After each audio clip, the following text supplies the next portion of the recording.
Gone summer continues. I believe it was the fourth inning, right? Yeah. Yep.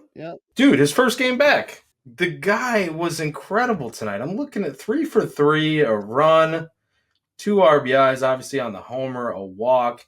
Played great defense. I mean, he had that play up against the wall where his like shoulders touching the wall after it skipped by on a strikeout, and then he fires it to first base and still gets the guy in the nick of time. Like, great to see Yan Gomes back. All the Wilson Contreras stuff aside, Cubs seem to be, they might have made the right decision. Like, let's be Yeah. honest.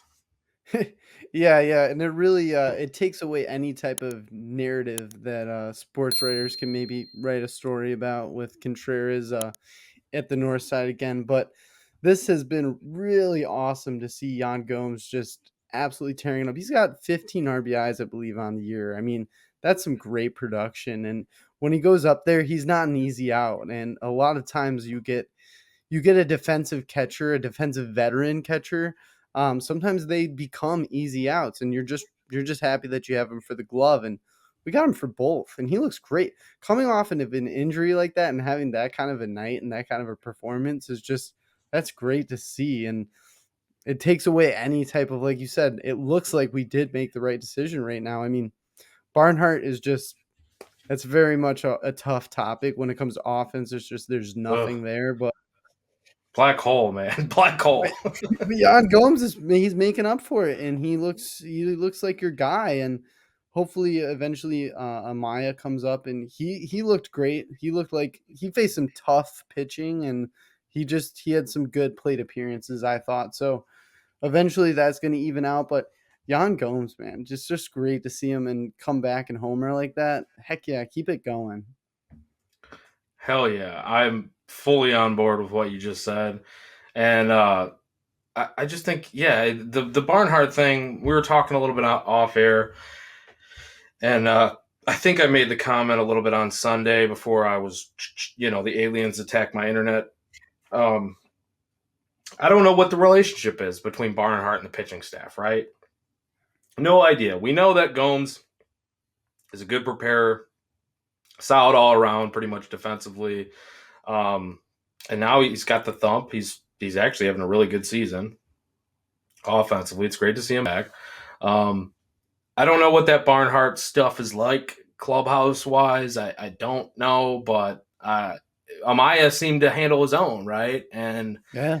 you kind of wonder, like, how long does he need down there before you're like, yeah, he can do it for at least be the second catcher full time there.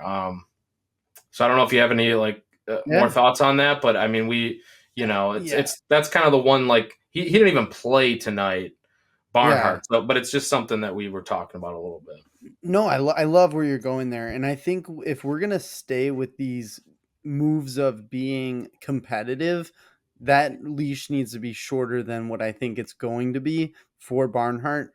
I think eventually you are gonna just need to bring up Amaya. I mean, how much time he looked like he was holding his own against some really tough pitchings in some really tough scenarios as well, and he just looked very poised up at the plate, and I loved that. And I'm a big guy on getting them MLB experience. So if someone like Barnhart, what's he bringing to the table, And like you mentioned, clubhouse things.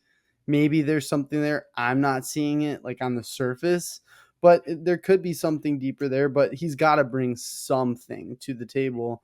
Obviously, he is a good defensive catcher, but when you're an automatic out like that, it's very tough to keep you even on the roster at that point. So plus Barnhart for me, I have some very hard feelings from the Reds. I don't know about you.